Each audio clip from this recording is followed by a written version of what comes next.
So the way to begin is to go to dosgrants.com.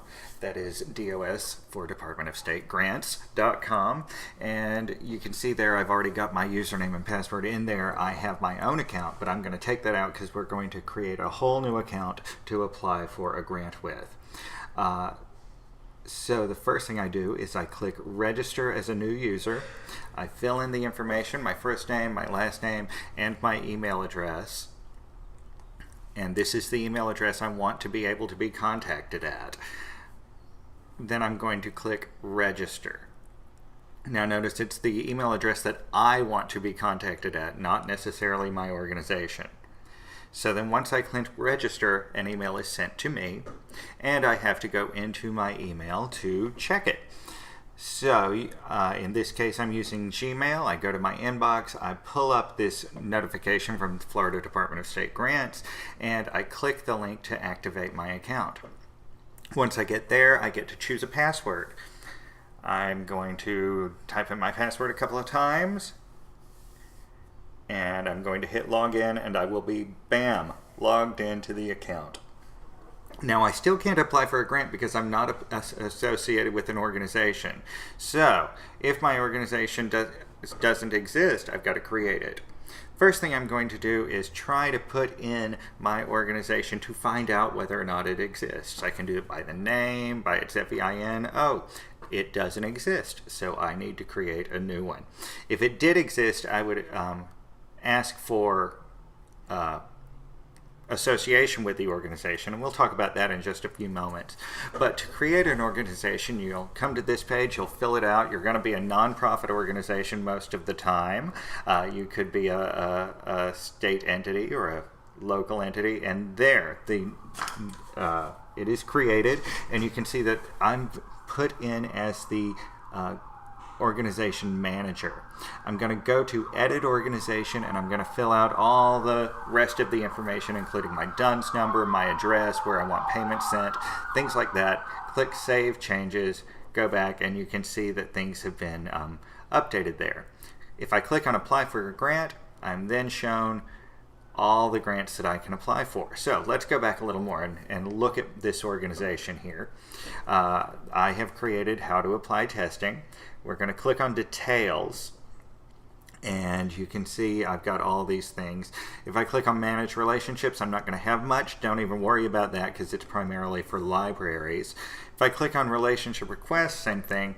But if I click on my organization requests, this is going to be people who are requesting association with my organization. Say I want a grant writer to be able to do it. They'll make their account, request association, and then I can approve it, and then I can decide whether or not they are able to submit the grant for me. So let's go back home, and you'll see on the far right I'm associated with how to apply testing, and it wants me to do some things like updating address. I click on grants, apply for a grant, and it's going to show me all the grants that my organization is available to apply for. So I click on that. I click on the organization I want to apply. There may be more than one that I'm associated with. This time I'm applying for that one. I select which grant program I'm trying to apply for. Let's go for specific cultural project. Let's say we are discipline-based. No UCC. Now let's go with discipline-based. Why not? Because most of you will be. I'm going to choose my discipline, and I'm going to continue. And now we're actually in the application. So one of the things you're going to want to do is enter a proposal title, especially if it's a specific cultural project. You've got to have a title. And then this takes me to the first page. So you'll see here I've got application instructions. I can see on the left I've got a menu that can take me to different parts. If I want to see all the questions at once, I can click on print preview. You might want to print that. That way you know all the questions you're going to have to fill out. You can fill them out on the paper or on a word processor ahead of time, and that way you can just copy and paste them into our system. But that's a good way to see all the questions beforehand. So, also got a link to the guidelines there. If you need to make changes to the application type, you can do it. And it'll take you back through what we call the wizard. And the wizard tells the system which application to give for you. So we are continuing here, and once again we're back on the first page of the application. I'm going to save it at the bottom of every page. Always save early and often so that things don't disappear. If I need to see the guidelines, I'm going to pull them up on a separate tab. That way I have them always available for me. If I have a question about what is and what is not allowed in the application, I can just tab over and see it right there. So we go back to our application, and so we're going to go to the next page. And on this page, this is where we have all the applicant information. We're going to tell it who the grant contacts are. Now, when I pull down select contact, it's going to give me everybody who's associated with my organization. And I'm going to pick who is going to be these people. In this case, I'm the only person associated with the organization, so it's always going to be me. So once I select all those people, that automatically fills that out. I'm going to say I'm a nonprofit because I am. These are descriptors for the National Endowment for the Arts. They require it. I'm a music thing. I'm going to be an opera, so I'm going to choose performing group. And my applicant discipline is going to be music or opera. There it is, opera, musical theater. I don't have a department name because I'm not part of a university. And now we go through eligibility. Once again, I'm a nonprofit. All my proposed activities are accessible to anyone. They occur during the grant period. And let's say that I've got 3 or more years of activities completed. Once again, save early and often. And then you just kind of go through the application and fill out all the questions. We've got some pointers. The first pointer is answer the question that you are asked. This is not the place necessarily to tell us all about the great things that you've done in the past or what kind of organization you are, but answer the question you're asked. You can see that you can use formatting. Try to use the formatting that's available within the online system there using the buttons like I've got the little cursor on right there. Because if you use formatting that you're copying over from Microsoft Word, that gets included in the character count. So it will limit the amount that you're able to do. So always use the formatting that's available in the text boxes on the screen here. So once again, remember the activities have to take place within the grant period, which is July 1st to June 31st. And so I'm saying when my events are happening. And as you can see, I can't type very well when people are watching. So I'm going to save it again. Always save, move to the next page. The next page is going to have me fill out some more questions. The estimated number of events, the estimated number of opportunities for public participation. Always remember you can have more opportunities than events. For instance, if I'm going to perform La Traviata 6 times, that's 1 event, but it's 6 opportunities for public participation. As I go through and put in the number of people that are attending, the system isn't showing me yet, but once I hit save, it's going to add them all up for me and show me the total number of individuals. Remember, children who are school-based mean that they are taking part in this activity based through their school. For instance, it's a school field trip, or you're going to a school. Non-school based are kids who have just bought tickets separately. So you fill out where it's going to be, and you talk about the impact that it's going to have on the community. You talk about what kind of marketing and promotion you're going to do for this, and then you're going to save it and move on to the next page. Oh look, I have a problem. When I click save, I've got a validation. It tells me that I didn't answer that question, and it's not going to let me move on until I do. So I've got to answer that question. And you see my answers, other answers are still there. Hit save again. Everything's fine. Gonna go to the next page. And this is where we fill in the management and operating budget. So the difficult or non-intuitive part of this is filling out your actual budget items. So when we get down to that, I'll show you how to do that. We put in when our fiscal year ended.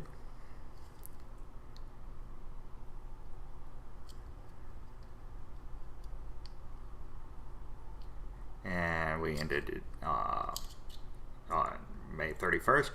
And now we're going to put in 3 years worth of our operating budget. Last fiscal year, the current fiscal year, and what we expect it to be for next year.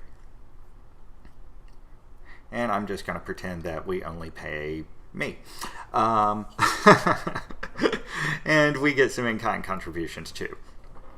Now notice when I click in there, sometimes it can add an extra 0 or take off an extra 0, so always double check what numbers you've entered, because when you put your cursor in it, it can show up in different places. So always double check it. And then got some more questions to fill out. Do I have paid staff? Let's see, I've got at least one paid part-time staff member. We're open all the time, and I'm going to save it. Oh look, I believe I've got a validation error here. Yes, if we scroll down, we might find some red type. Don't see it yet. Let's see. Keep going. Ah, there it is. Paid staff is required for this application. So I have to mark that I have at least one full-time paid staff member or part-time. Now I can move on. After checking it and saving it, I'm going to move on to the next page, which is where we're going to enter all our project budget.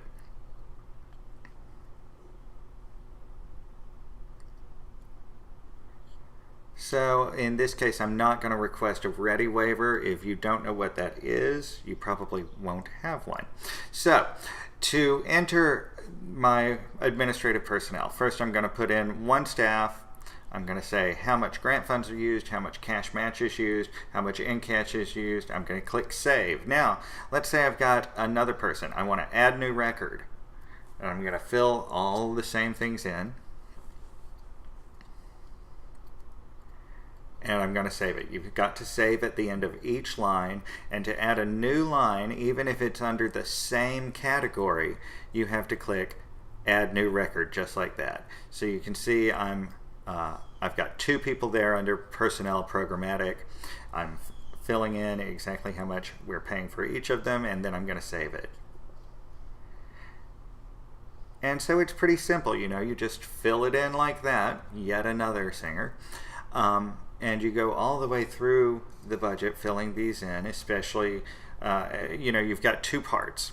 The part where you talk about how much you spend, and then the part where you talk about how much you're going to make. And we'll get to that in a moment. Let's pretend we don't have any more expenses. And notice it's not adding up there. If I click Save, it'll add for me. So now we're entering in how much money we're going to get. So let's say we have ticket sales. We want our budgets to match. So I'm going to try to figure out how much I want to have in ticket sales. Now remember, you can have as all the in-kind in the world that you want. You can have all sorts of things, but you don't have to report all of your in-kind. You can only report up to a specific amount of in-kind contributions based on the guidelines. I believe for most people it is 25% of your total budget can be in-kind, and that means even if you get, you know, a whole lot of in-kind, you can only report up to 25%. So I filled that out, I click Save, I'm pretty sure I'm going to have a validation error here. Let's find out. Let's see. In-kind cannot be more than 25%, so I've got to take care of that. And let's see. So this is a good time when it might be a good idea to print this page. Go to print preview and print it so that I can see exactly what my numbers are, so I don't have to search back and forth. And that way I can put in my budget quicker. Of course, it's best to do it beforehand so you can just type it in, because I know I've got another error when I try to save. Let's see, and I think this can happen.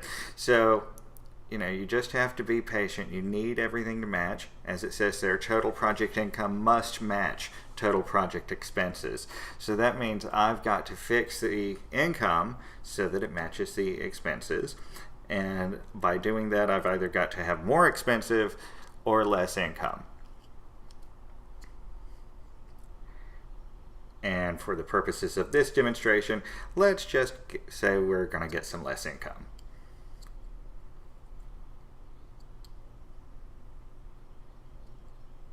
We're going to save it.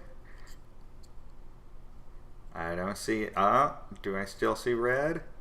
Let's see. I saved it.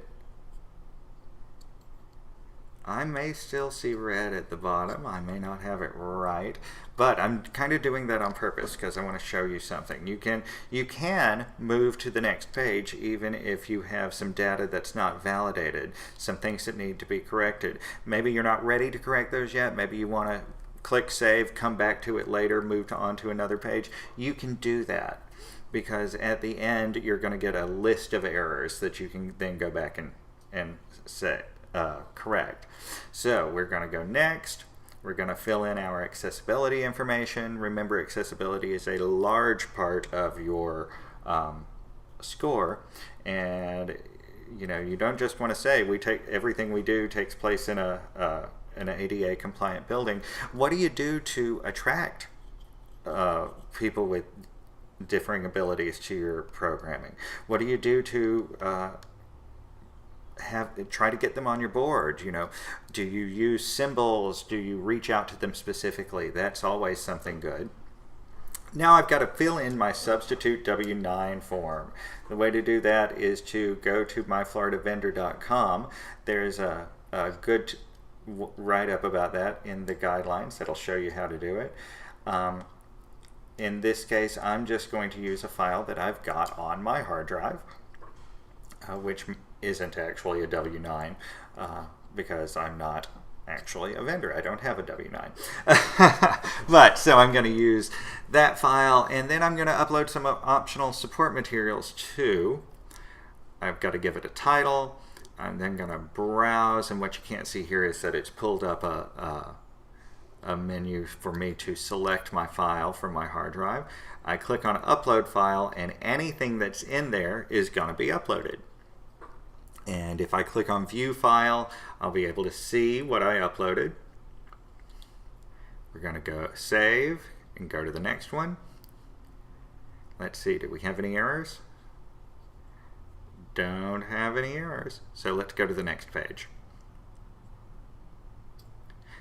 The next page is review and submit. This is where you certify that you've read the guidelines, that you did it right, and you sign it. But oh no, I've got errors. I've got to fix 4 things. If you click on the thing that you're supposed to fix, it will take you directly to that page to fix it. So I've got to fix this phone number, and I'm going to save that. And then I want to go back to that last page again, right? So how do I get there? I'll go over to the menu on the left. I click on page review and submit, and I should only have 3 errors this time. Yep, got 3 errors. So I've got to go fix the grant period, which is right there. Notice that when it takes me to the error is going to be at the top of my screen, usually. Once again, I go back to the end. Now, I'm not going to be able to submit the application until I fix all of these errors. The system just will not let me. I can save it and I can come back later. I can save it and somebody else associated with my organization that has the authority to edit the application can come back and do some work on it.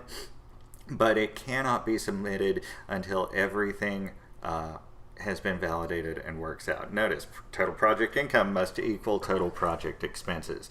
That's why I left it the way it was, so that we see it here at the end. So we've got to correct this.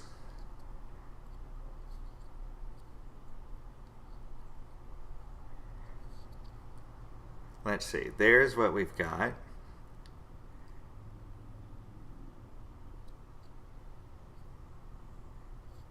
And we are going to correct it by, see, there's the problem.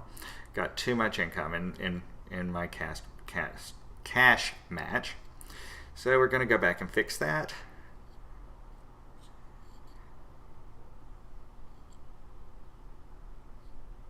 Going to save it. And now if I go back to the review page, let's see, am I saving? Let's see if I have any more errors here on this page. I don't see any so far. So, since that was the last error that was on my Review and Submit page, I should be able to go to Review and Submit from the menu on the left and finally submit my application. If I click on Print Preview, I can see the entire thing. I can also print it so that I can have somebody else look it over. That's a great idea. You know, have somebody look over your application who's not familiar with your programming.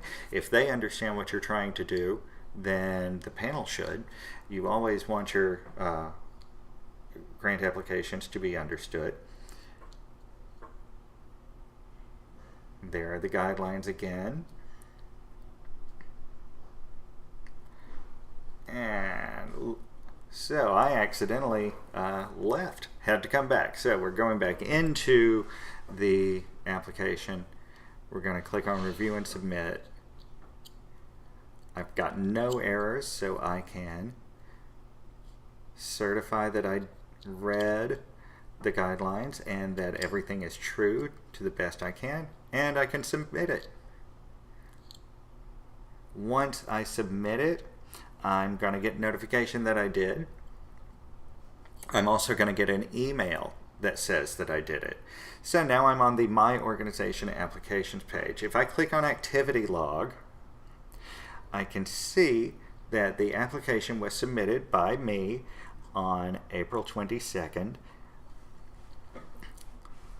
Don't seem to be any notes on it, but I can view the application from here. Notice it's opening in a separate page. If I need to send a message to my grant manager, I can do that here in the activity log. This is a really great way to do it because it means that you're documenting all your questions and your interactions with your program manager. I made a mistake in my budget. Can you send it back? Because once you submit it, you can't make changes. The grant manager can send it back to you, so you're able to make changes. And like I said, putting it in the expenditure log or the activity log is going to document that so that you know when something was done and who did it. And there is my message. The program manager is going to get a notification on their dashboard saying they've got a message from me and they need to go see it. Depending on how they've got it set up, they may get an email as well. I can upload documents. I can send emails through that. So let's go back home now, and here's my dashboard. You can see I've got an application there under my current applications. The status is submitted. Notice I don't have any grants there because I don't have any grants available. If I click over here where those little caution signs were, it's going to show me that I need to give some more information about my organization, including my FEIN, my DUNS number. Your DUNS number is required. And I've got to select my discipline and my status, a number of things.